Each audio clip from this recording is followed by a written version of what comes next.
One of the most intimidating things here at the shelter is getting a reactive dog or a dog that has so much energy out of the kennel and keeping everybody safe while doing it. We'll show both small dogs how to get the small dogs out as well as the bigger dogs.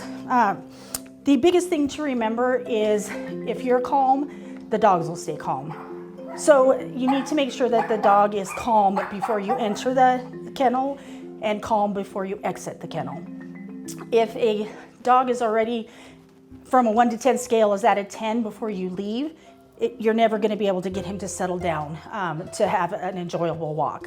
So if you can relax, he can relax, be at like energy level 5 before you exit, that'll be much better for everybody. So the most important thing is to read kennel cards before you take dogs out. For the small dogs, on the kennel will be a small kennel card that'll tell the dog's name and just kind of basics. If you are nervous getting dogs out of the kennels, always grab a kennel staff or another volunteer to help you get them out so everybody is safe. Getting dogs out of the top kennels in the small room usually is where people have the issues. Dogs like to jump out as soon as you open the door. So these doors can either open in or they can open out. It's easiest to open the dog out here. However, you need to make sure that when you open the door, you are on this side so that you're able to catch the dog if they jump out. As I was saying before, the dogs have to be in a calm state. So that includes the small dogs. Just because they're small doesn't mean that they get to get away with stuff. So we need to make sure they're calm before we take them out of the kennels. There are also staff-only dogs, and if it does have a staff-only dog, make sure you don't take those dogs out. So all dogs in the small dog room either have to, if you go for a walk, have to be on a harness. They cannot just be on a slip lead. If you're just going out to the courtyards to play, then you can put them in just a slip lead. Or you can carry them out, either way. I would like the dogs to learn how to walk on the leashes, so I always encourage the small dogs to be put into a harness and taken out for a walk as well. So we're just going to take Alpha out to the courtyard, so we're going to put him on or her on a small loop lead.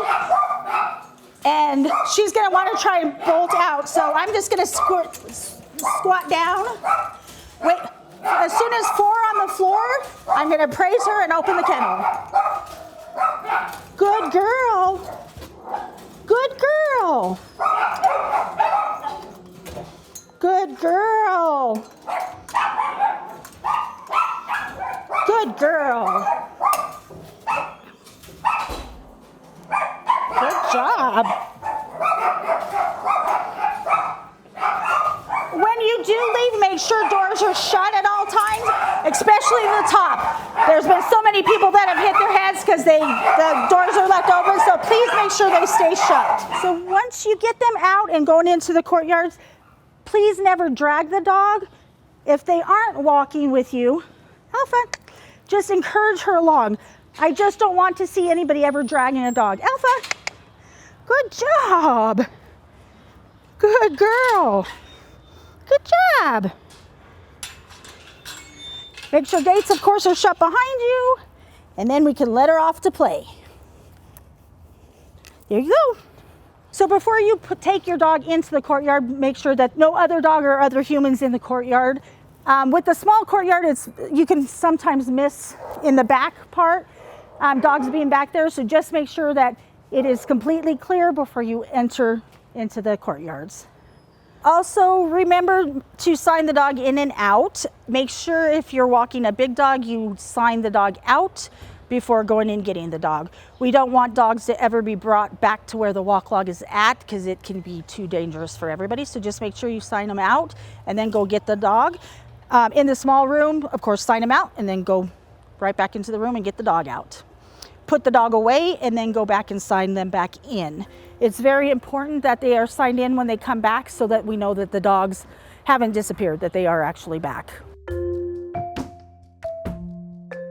So when you first walk in and you don't have a leash or you need to borrow a leash, we've got the tree pouches and the leashes hung up on the wall. go ahead and take one, use it for the day or for while you're here volunteering. Please make sure you return it before leaving so they don't disappear. It's very important to learn how to use the loop lead or the harness leads. This is what we are going to standard across the board. They're very useful if you know how to use them. If you get confused, please ask somebody to help you so that they're used the correct way every time. This is the big and medium walk log to check out the dogs. Once again, please make sure you check them out before you go and get the dog. Make sure you write times down so you know what times they actually go out. We would like all dogs to go out for at least 15 minutes, if not 20. The more time out, the better for the dog, obviously. So please, when you're doing your times, make sure you account for them to actually be out for 15 minutes and not just 15 minutes the total time from checking out and checking back in. So Andrew's gonna pick the dog. We're gonna go get out. So once you decide what dog you want to take out, you go to the kennel, read the kennel card so you know everything about the dog.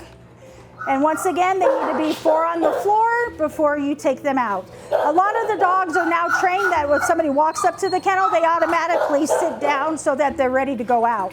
If they are excited and jumping up, you wait them out. And even if you have to wait 10 minutes, I'd rather you wait that 10 minutes so it's consistently done with the dog than get frustrated and take them out. So they need to be 4 on the floor, not necessarily sitting, but they need 4 on the floor before you can take them out. So with the harness leads, if it's easier to take the dog out and then outside to actually wrap them up before you take them on the walk, absolutely do that. Sometimes dogs get a little bit nervous being in that small enclosed space with somebody leaning over top of them. So if you want to take them out and then take them outside and then wrap them up, that is fine as well. And I will show what I mean by wrap it up as soon as we get Otis out of the kennel. I would prefer everybody to start going into the kennel so you make sure the dog does not escape out of the kennel without a leash on. So we're going to practice everybody going into the kennel instead of out.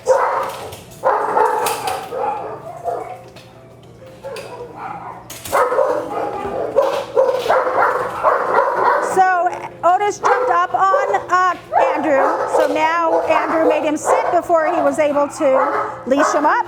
Now that Otis is nice and calm, he's going to exit the kennel.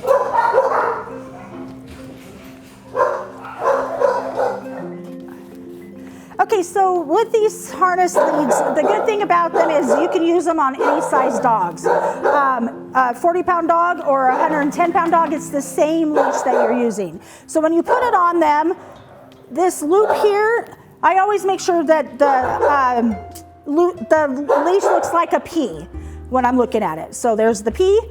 This opening part, the hole up here, needs to be at the top of the P. So then you put it around Otis's head. Hi, sweet man. Hi, sweet man. And it goes, the collar goes below the leash. These black stoppers are very, very important. They have to sit directly next to the silver loop lead O-ring in order for it to stay in place. So there's the one on that side. Oh.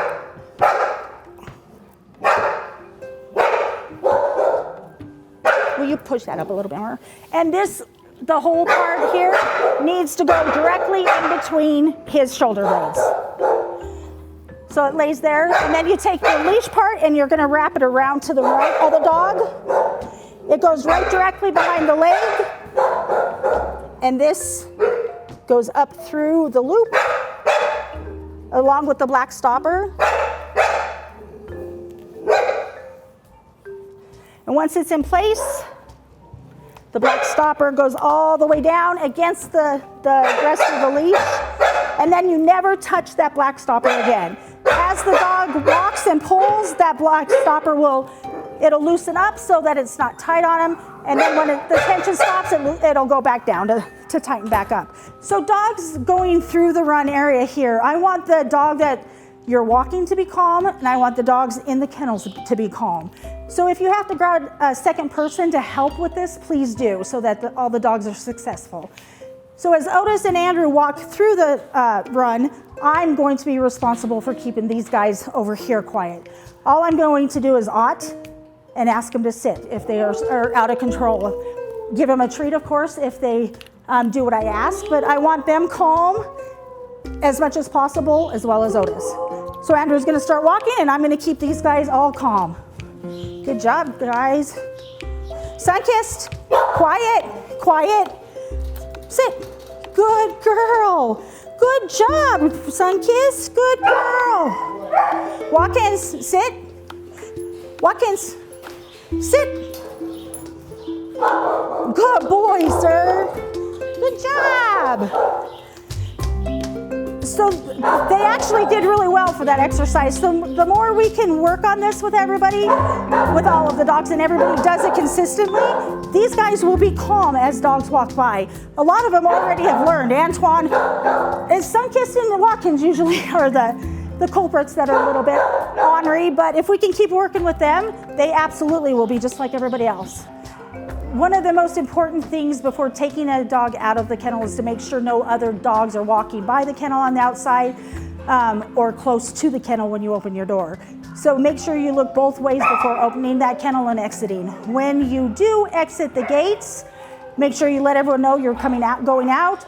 The gates need to be closed behind you as soon as you walk through them. They cannot be left open.